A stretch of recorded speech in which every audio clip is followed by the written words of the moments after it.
근무 성적 평정. 자, 여러분 이제 일단 근무 성적 평정의 뜻 좀 봅시다. 이제 줄여서 근평이라 그러는데, 여러분이 공무원이 되면, 자, 공무원이 되면요, 주기적으로 평가를 받아요. 우리 이제 기업에서는 주로 인사평가라 그러지. 근데 이제 이거를 정부에서는 근무 성적 평정이라 그래요. 정부에서 쓰는 용어입니다. 그래서 이제 5급 이하는 1년에 2번 받아요.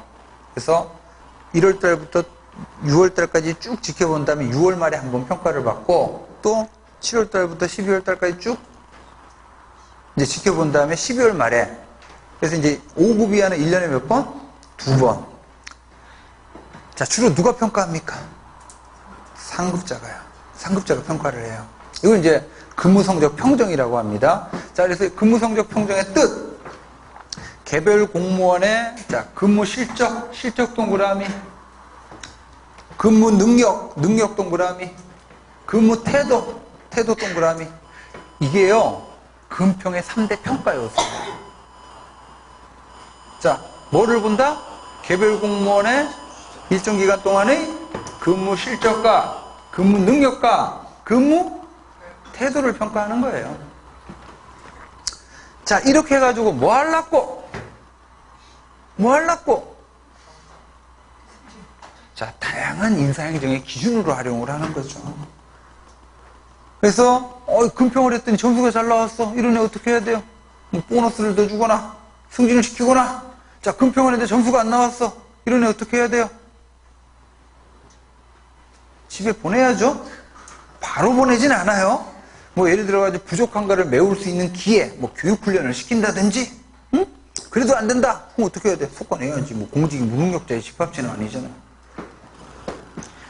여러분, 한 번 공무원 됐다고 영원한 거 아닙니다. 지역공무원제가 정년까지 신분을 보장하기는 하는데, 그 신분 보장이라는 게 무조건적인 게 아니에요. 능력이 부족하면, 정년 도달하기 전까지 능력이 부족하면 얼마든지 직권면직도 시킵니다. 그래서 다양한 인사행정의 기준을 제공한다는 거고, 그 다음에 오른쪽 페이지 2번, 이게 중요한데, 능력 발전에다 줄. 오늘날요, 근무성적 평정을 하는 가장 큰 이유는, 예전에는 어땠냐면, 근평을 통해서 상급자가 부하를 통제하려고 했어요. 말 듣게끔 하려고 했었어요. 근데 오늘날은 근평을 하는 가장 큰 목적과 이유는 바로 능력 발전이야. 그래서 평가를 받아가지고 잘하는 거는 더 잘할 수 있도록 하고, 부족하고 모자라는 거는 보충하고 메울 수 있도록. 오늘날 근무성적 평정을 하는 가장 큰 목적과 이유는 뭐? 능력 발전이에요. 그 다음에 3번, 시험의 타당도를 측정할 수도 있죠. 그럼 아까 뭐하고 뭐를 비교했어요? 시험 성적하고 근무 성적 점수를 비교해가지고 시험의 타당도를 측정했죠. 그 다음 이제 4번, 자, 감독자와 부하 간의 의사소통도 활성화시켜요. 그래서 예를 들어 상관이, 상급자가 부하를 근평하기 위해서는 부하에 대해서 어떻게 관심을 기울여야지. 또 그 과정에서 커뮤니케이션도 하고, 너 이번에 실적이 이 모양이야, 뭐 이런 식으로. 방법을 기준으로 보면요, 일단 좀 체크 좀 해보세요. 양가로 1번에 도표식 평정 척도법이라는 게 있어요. 자, 그 다음에 양가로 2번에 감제배분법, 양가로 3번에 체크리스트법,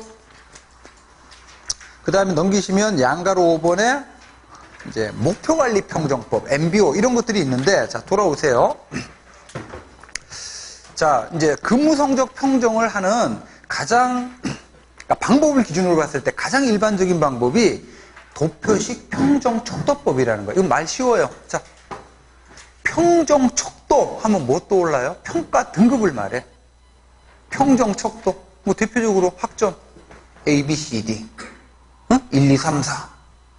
그죠? 우리 중고등학교 때 받았던, 초등학교 때인가? 수미양가. 이런 거 있죠?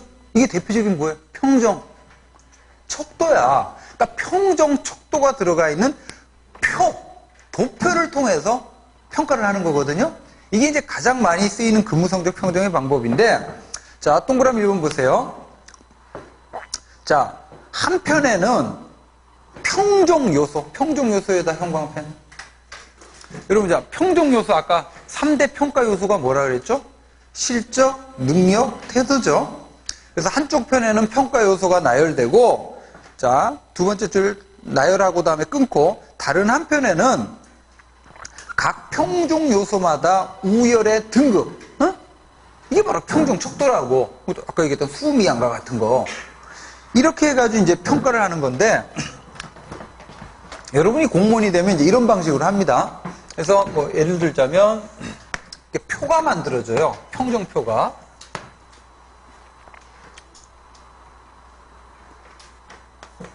그래서 아까 3대 자, 한쪽 편에는 평가 요소, 근무 실적, 근무 능력, 근무 태도. 이게 평가 요소고, 다른 한쪽 편에는 각각의 평가 요소마다 매우 우수, 수미양가예요. 수미양가, 보통, 미흡, 매우 미흡, 이런 식으로. 그래서 이제 여러분이 공무원이 되면 1년에 2번 평가를 받는데, 이런 이제 양식이 있어요. 이게 표야, 표 양식이 있는데, 이렇게 해가지고, 예를 들어, 6급 홍길동이다. 대상자가. 자, 그러면 이제 이 표가 6월 말에 한 번 하고 12월 말에 한 번 한다 그랬죠? 그럼 이제 제가 상관, 과장이다라고 그러면 이 표가 저한테로 와요. 그럼 이제 홍길동은 제 부하야. 그럼 이제 이 표가 오면 홍길동을 떠올리면서 어떻게 해요? 홍길동 얼굴 보면서 평가하면 뻘쭘하잖아. 어떻게? 홍길동을 떠올리면서, 얘 실적은 매우 우수해. 능력도 우수해. 근데 태도가 지각자주해. 이런 식으로 해가지고 바로 평가하는 아주 손쉬운 방법이에요. 자, 그러면 이제 요 등급표도 가중치 점수라는 게 있겠죠? 그럼 이제 합산하면 여기 바로 점수가 나오는 아주 간단한.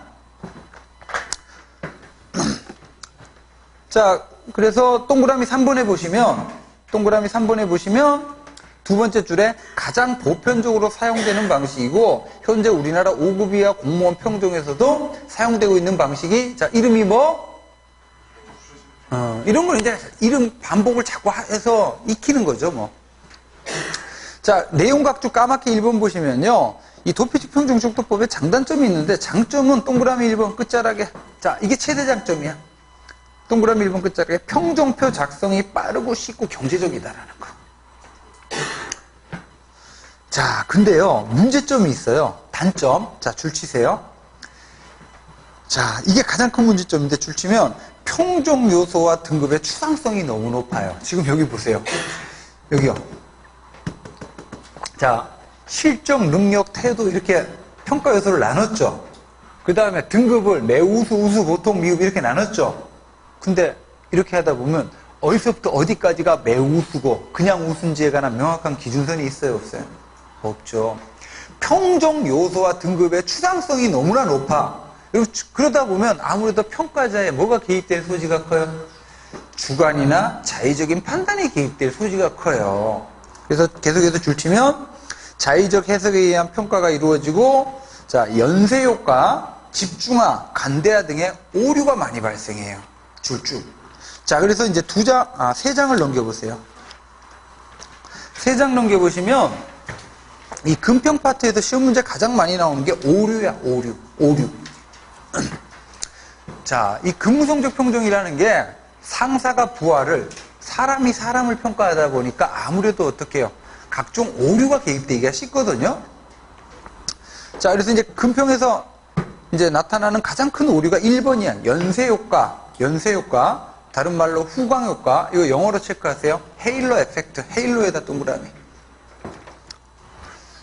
여러분, 이거 있죠? 여기 보세요. 평가 요소를 이렇게 나눴죠. 나눈 이유는 뭐예요? 실적은 실적대로, 능력은 능력대로, 태도는 태도대로 독자적으로 평가라고 나눈 거예요. 자, 근데 명확하게 구분이 안 돼, 이게. 그러다 보니까 어떤 사태가 생기냐면, 자, 얘를 평가했습니다. 태도가 훌륭해요. 굉장히 성실해요. 그러니까 어떤 사태가 생기냐면, 얘는 성실하니까 실적도 뛰어날 것이야. 능력도 뛰어날 것이야. 이렇게 어떤 평가 요소에 대한 평가 결과가 연쇄적으로 후광으로 다른 평가 요소를 평가하는데 뭐야? 영향을 미치는 거예요. 이거를 연쇄효과, 후광효과라고 합니다. 그래서 한 평정 요소에 대한 평정자의 판단이 또는 일반적 인상이 연쇄적으로 다른 평정 요소를 평가하는데 영향을 주는 현상이에요. 우리 여러분 사람 판단할 때 외모로 많이 판단하죠. 그죠? 이것도 일종의 뭐예요? 연쇄효과예요. 그래서 이런 거 있잖아요. 외모가 뛰어나면 일도 잘할 것이다. 외모하고 근무능력과는 상관관계가 없지. 근데 이제 그렇게 판단할 수도 있어요. 웃자고 하는 얘기인데, 근데 사람이라는 게 또 어쩔 수 없더라고. 그래서 특히 이제 좀 짧은 기간 이렇게 사람을 이렇게 접해서 평가하는 면접시험 같은 게 있죠. 이때는요, 외모가 중요해요. 왜냐하면 그 사람이 모든 걸 다 보기가 어렵잖아. 근데 특히 이제 면접시험 같은 거 할 때 막 옷 같은 거 제대로 차려입고, 뭐, 두 발도 단정하고 이러는 게 좋지. 예를 들어가지고 안경이 있죠, 안경. 안경 낀 사람들 조심하세요. 어떤 사람이 평가를 딱 면접시험에 왔는데, 안경에 손자국이 잔뜩 있어. 근데 그게요, 상대방한테는 보여요. 그러니까 자기는 그냥 지금까지 안경 지저분하게 이렇게 썼으니까, 그냥 뭐 개의치 않을 일인데, 평가자는 그게 보인다고.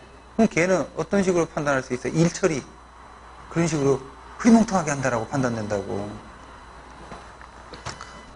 그래서 전에 한번 어떤 일도 있었냐면, 이 버스, 옛날 얘기인데, 버스 이제 사람들 잔뜩 많이 탔을 때, 버스가 갑자기 급정거하기도 하잖아요. 근데 옆에서 어떤 여자가 있었는데, 그러니까 급정거를 하면 몸이 이렇게 쏠리잖아. 근데 여자가 하이힐을 신고 있었는데, 제 발등을 찍은 거야. 하이힐에 발등 찍혀봤어요? 그 고통 말로 못합니다. 막 눈물이 다 나지. 아프니까. 그래갖고 욕을 하려고 얼굴을 쫙쫙 봤는데, 외모가 훌륭해.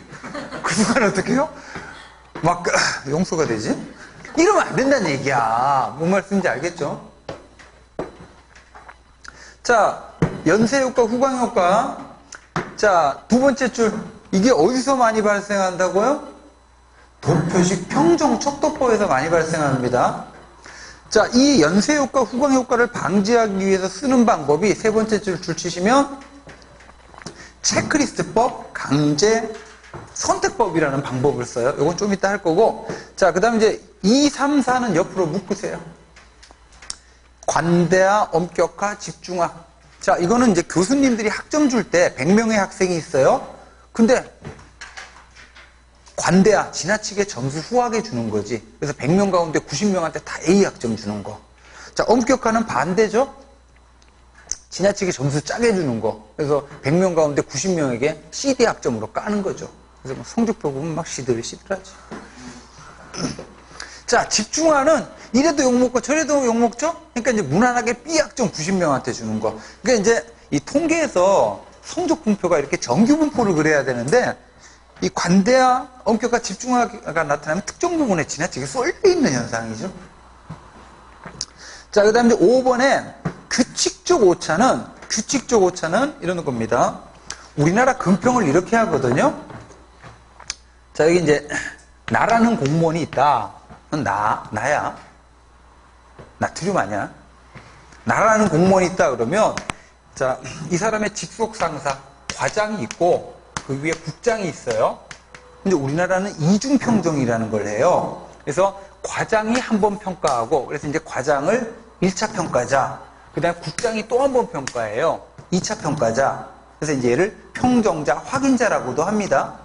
근데 동일한 대상에 대해서 평가를 하는데, 과장은요, 얘 훌륭한 공무원이야. 일관되게 관대하게 영향을 보여. 반대로 국장은 얘 불량 공무원이야. 일관되게 엄격한 경향을 보여요. 이거를 규칙적 오류라 그래. 일관되기는 한데 평가자 간에 가치 기준이 서로 다른 거죠. 그래서 다른 평정자보다 언제나 후하거나 언제나 나쁜 점수를 주는 겁니다. 이거는 평정자의 가치관, 평정 기준의 차이에서 생기는 거고, 그 다음 이제 7번에 보시면 논리적 오차라는 게 있어. 자, 여기는 줄 치시면 평정 요소 간의 논리적 상관관계가 있다는 관념에 의한 오차. 이게 무슨 말이냐? 여기 아까요. 여기 봐봐요. 이런 외모하고 실적 간에는 논리적 상관관계가 없죠. 그죠?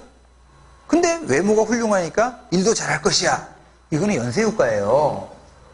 근데 여러분 여기 보세요. 성실하면, 태도가 성실하면 실적이 높을 가능성이 있죠. 이 둘 간에는 논리적 상관관계가 있을 수 있잖아. 이러한 믿음의 근거에서 영향을 미치는 거. 요거를 이제 논리적 오차라 그래요. 자, 그 다음에 이제 8번에 요거는 줄 치시면 근접 효과라고도 하고 시간적 오류라고도 합니다. 자, 1월 달부터 6월까지 지켜본 다음에 6월 말에 평가를 딱 하는데 이 나라는 공무원이 1월 달부터 5월 달까지는 진짜 잘했어요. 근데 금평 받기 일주일 전에 큰 사고 하나 쳤어. 그럼 얘는 평가 좋게 받겠지? 나쁘게 받겠죠? 요거를 근접 오류 또는 시간적 오류라 그래요. 그 다음에 이제 9번에 보시면 마지막 각종 선입견이나 고정관념이 있죠? 이런 게 이제 평가에 작용하는 거지. 그래서 뭐 우리 저런 거 있잖아요. 뭐 성에 대한 편견 같은 거 있잖아요. 남자가 있고 여자가 있다 그러면 여자애들은 일을 좀 게으를 것이야. 또는 뭐 흑인이 있고 백인이 있다 그러면 흑인 애들은 성실치가 않아. 뭐 이런 고정관념에 입각해서 자, 돌아오시면 411페이지. 그래서 이제 도표적 평정척도법이라는 게 가장 일반적으로 쓰이는 방법인데 이런 오류가 많아요. 자, 그래서 이제 뭐가 나옵니까? 2번에 양가로 2번 강제배분법. 자, 이거는 이미 했어요. 강제배분법. 점수 분포 비율을 뭐예요? 정해놓는 거지. 그래서 A학점 10%, B학점 40%뭐 이런 식으로. 자, 뭘 막기 위한 거예요? 강제배분법은? 관대와 엄격과 집중화를 막기 위한 거고, 그 다음에 3번에 체크리스트법이라는 게 있는데 이거는 연쇄효과를 막기 위한 건데, 여러분 저거 생각하시면 돼요. 화장실 가면 화장실 청소 점검표 있죠. 그래서 1번 세면대는 청결한가? 양호 아니면 불량. 2번 변기는 청결한가? 양호 아니면 불량. 이렇게 체크하죠? 그죠? 그러면 이걸 체크리스트법이라 그러거든요. 그러면 보세요. 세면대는 청결한가? 평가했더니 양호해. 세면대 청결 상태에 대한 평가 결과가 변기 청결 상태 평가하는데 영향을 미쳐요, 안 미쳐요? 딱딱 구분이 되잖아요. 이게 체크리스트법이야. 그래서 공무원을 평가하는데 적절하다고 판단되는 표준 행정 목록을 작성해주고 여기에 yes, or와 no를 지지하는 방식. 자, 그 다음에 이제 넘기시면 양가로 5번 목표관리평정법이라고 해서, 자, 영어로 뭐라고 돼 있어요? 우리 여러분 조직의 일반관리기업법이었던 MBO 있죠? 자, 이런 거지. 부하를 의사결정 과정에 참여시켜요. 그 다음에 상사하고 부하가 협의를 해서 부하가 달성해야 될 뭐를, 목표를 정해. 그 다음에 그 목표를 얼마나 달성했느냐를 평가해서 점수 내는 거예요. 그러니까 조직의 일반관리기법인 MBO를 이제 금평제도로 활용하는 거를 목표관리 평정법이라고 표현해요. 자, 여기까지 중심으로 보시고, 자, 지금까지, 여러분, 자, 지금까지 이렇게 쭉 본 거는, 도표적 평정척도부터 쭉 본 거는 방법을 기준으로 이렇게 본 거죠? 자, 오른쪽 페이지 보시면 413페이지. 이번엔 뭐냐면, 평가자를 기준으로, 평가자에다 동그라미. 평가자를 기준으로 보는 건데, 여기 잠깐 보세요. 자, 나라는 공무원이 있어요. 자, 가장 일반적인 평가 방법은 누가 평가하는 거예요? 감독자가 평가하는 거지. 이걸 상관이 평가하는 거잖아요. 이걸 감독자 평정법이라 그래요? 근데 여러분, 누가 평가할 수도 있어요? 부하가 나를 평가할 수도 있죠? 또는 누가? 동료가 평가할 수도 있죠? 또는 민원인이 평가할 수도 있어요. 이거를 뭐라고 하냐면 양가로 5번에 다면평가제라 그래요. 다면평가제. 여러분, 자, 다면의 반대말이 뭐예요? 일면이지. 자, 그러면 다면평가제는 왜 나왔냐면요. 감독자 한 사람이 평가하는 거, 이걸 일면평가제라고 그러거든. 일면평가제 문제점 때문에 나온 거예요. 그래서 감독자 한 사람이 평가하는 일면평가제와 대비되는 개념인데, 자, 공무원의 직무수행과 관련해서 상관뿐만 아니라 동료도, 부하도, 민원인도 함께 참여해서 평가하는 방식이야. 다면에서 보겠다는 거지. 이걸 집단평정법이라고도 해요. 평가자가 뭐예요? 집단이죠? 이게 360도 평정법이라고도 해. 360도에서 보겠다는 거지. 그래서 3번에 다면평가제는 시험 문제 자주 나와요. 최근에 이제 새롭게 개발된 평가 방식인데, 동그라미 1번, 직속상사만이 평가하는 일면평가, 일면평가에다 네모. 이게 아니라, 자, 피평정자의 직무수행과 관련된 여러 분야의 사람들. 자, 여러 분야의 사람들은 누구 들어갑니까? 첫 번째, 상사. 두 번째, 동료. 세 번째, 부하. 네 번째, 민원인.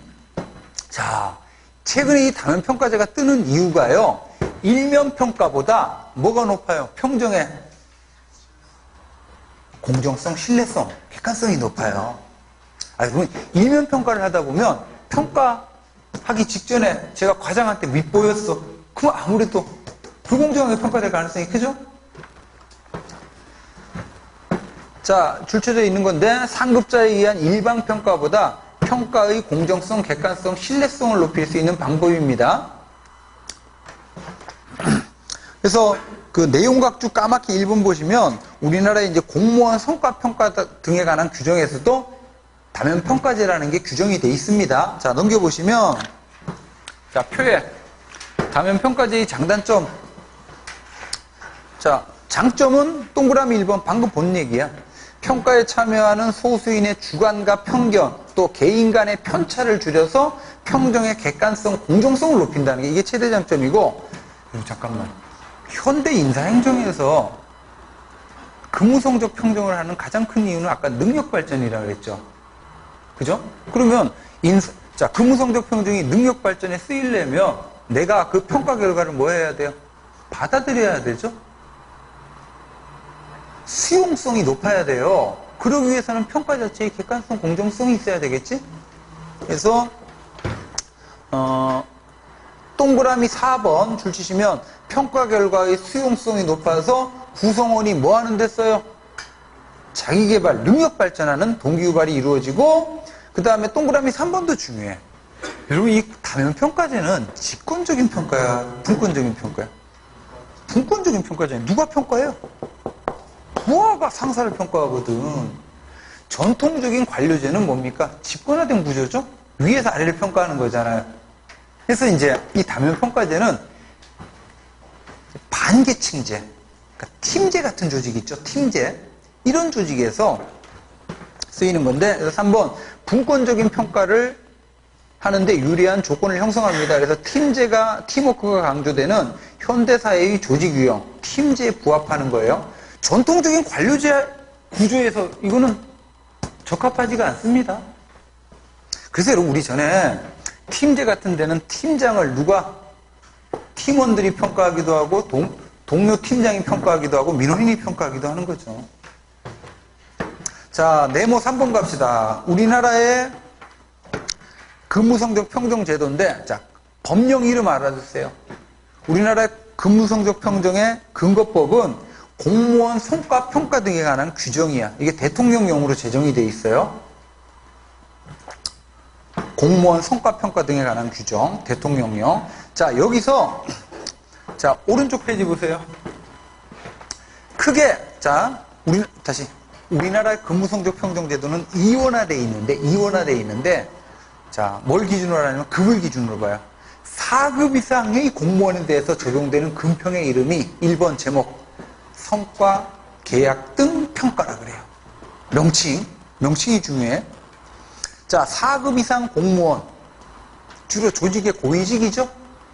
그래서 이 4급 이상 공무원이 1년간 달성해야 될 목표를 정하는 계약을 연초에 체결해요. 그 다음에 연말에 어떻게? 그 계약서상의 목표를 얼마나 달성했는지를 갖고 평가를 하는 거야. 그래서 이 성과 계약 등 평가는 1년에 한 번 합니다. 12월 말에. 자, 거기 보시면 양가로 2번 찾았습니까? 양가로 2번. 자, 성과 계약 등 평가에서는 먼저 뭘 해야 돼요? 성과 계약을 체결해야 되는데, 자, 이 계약에 뭐가 적시가 돼요? 4급 이상 공무원이 1년간 달성해야 될 목표가 세워지는데, 자, 동그라미 1번 줄 치세요. 자, 당해 기간의 임무를 기초로 하여, 여기다 형광펜. 당해 기간의 임무, 미션을 기초로 하여. 이게 무슨 말이냐면, 4급 이상의 공무원들, 주로 중앙행정기관의 과장이나 국장급이죠.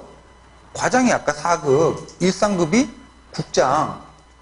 그러면 이 4급 이상의 공무원들은 조직의 고위직들이에요. 그럼 4급 이상의 공무원이 1년간에 달성해야 될 목표는 그 4급 이상 공무원이 몸담고 있는 조직 자체가 추구해야 되는 미션하고 긴밀하게 연관을 맺어야지. 그냥 주먹구구식으로 목표를 세우는 게 아니란 얘기야.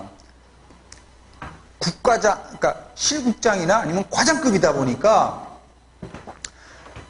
그래서 소속 장관은 당해 기간의 임무를 기초로 하여 평가 대상 공무원하고 평가자 간의 성과 계약을 체결하도록 하는데, 자, 그런 다음에 양가로 3번 보세요. 양가로 3번에 동그라미 1번 줄 치시면 이렇게 한 다음에 평가자는 성과 계약의 목표 달성도를 감안해서 평가를 하되 평가 등급의 수는 3개 이상으로 한다. 이런 식으로 법에 돼 있어요. 자, 그래서 그 밑에 박스 보세요. 박스. 자, 명칭이 뭐냐면 직무성과 계약제도라 그래, 이거를. 박스 안에. 직무성과 계약제. 자, 다시. 4급 이상 공무원이 1년간 달성해야 되는 목표를 정하는 성과 계약을 연초에 체결하잖아요. 이게 바로 법에서는 성과 계약 등 평가라 그러는데, 이 성과 계약 등 평가를 하기 위해서 도입된 제도의 이름이 뭐? 직무성과 계약제. 자, 그래서 이제 직무성과 계약제는 먼저 뭘 하냐 하면, 동그라미 1번, 먼저 뭘 해야 된다고 했어요? 전략기획을 수립해야 돼. 자, 여러분, 전략기획이라는 건 뭐냐? 4급 이상 공무원이 몸담고 있는 조직 자체가 추구하는 미션과 비전, 목표를 세우는 게 전략기획이야. 자, 행정안전부에 소속된 국장이 있어요.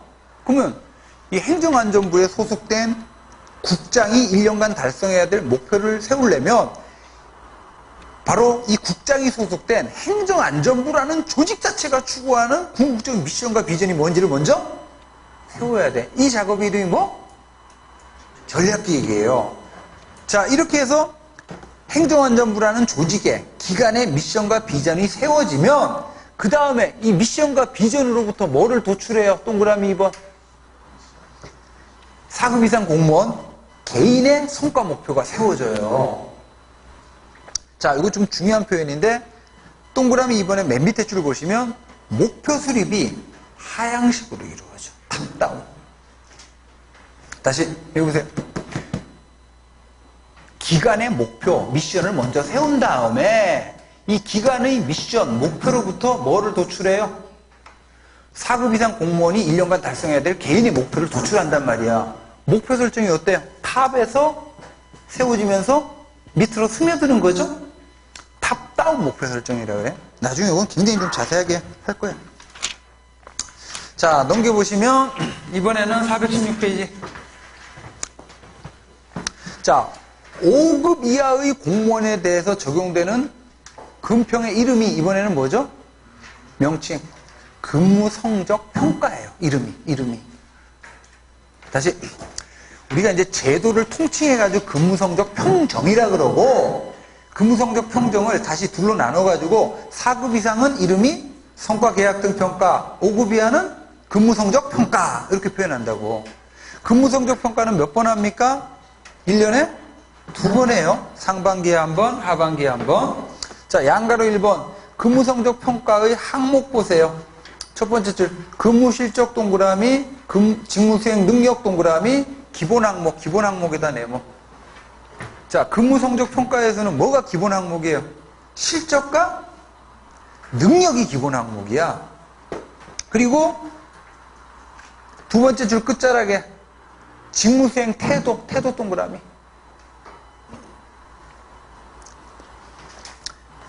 얘는 필요하다라고 인정되면 소속장관이 알아서 넣는 거야, 항목을. 다시, 아까 금평의 3대 평가 요소가 뭐였어요? 실적, 능력, 태도였죠. 4급 이상 공무원, 즉 성과 계약 등 평가에서는 뭐만 봐요? 실적만 보는 거지. 목표 달성도니까 실적. 근데 5급 이하의 근무 성적 평가에서는 뭐가 기본 항목? 실적하고 능력이 기본 항목이고, 태도는 넣을 수도 있고 안 넣을 수도 있고, 넣는다면 100점 만점 기준으로, 100% 기준으로 10% 이내로 이렇게 평가한다는 얘기예요. 자, 나머지는 여러분들이 스킵하세요. 스킵하시고, 자, 416페이지 맨 밑에 근무 성적 평정의 공통 절차 좀 볼게요. 자, 동그라미 2번. 근무 성적 평정 결과는 본인한테 공개하는 게 원칙입니다. 본인한테 공개를 해야 내가 뭘 잘했는지 못했는지 알 거 아니야. 그 다음에 동그라미 3번. 이렇게 해가지고 평정 결과에 문제점이 있다. 그러면 확인자, 아까 이런 확인자가 2차 평가자죠? 확인자에게 이의 신청을 하고, 그래도 불복한다? 그러면 이제 금평위원회에다가 이제 결과에 조정 신청을 합니다. 이렇게 해서 오른쪽 페이지 동그라미 4번. 금평 결과의 활용 줄 치세요. 우리나라에서는 금평 결과를 어디다 활용하냐면 화살표 승진 후보자 명부 작성. 그러니까 승진 후보자들의 명부, 순위를 정하는 명부가 우리나라에서는 승진 결정이 승진 후보자 명부에 의해서 이루어져요. 근데 승진 후보자 명부 작성하는데, 자, 100점 만점 기준으로 금평 점수 반영 비율이 몇 프로예요? 70에서 95%잖아요. 이만큼 막강하죠. 자, 이렇게 해서 금평 파트는 마치도록 합시다. 여러분, 아까, 자, 다시. 인사행정의 3대 변수가 뭐였죠? 첫 번째, 충원. 빈자리가 생겼을 때 채우는 방식이에요. 충원은 외부에서 채우는 외부 임용이 있고, 내부에서 채우는 내부 임용이 있었죠? 그 다음에 두 번째, 능력 발전이죠? 능력 발전. 능력 발전과 능력 발전이라는 게 공무원의 지식이나 기술, 가치관을 계속적으로 함양시키는 거죠. 능력 발전과 관련된 대표적인 제도가 교육훈련하고 근무성적 평정이에요. 근무성적 평정. 자, 그러면 이제 세 번째 변수가 뭐였습니까? 사기.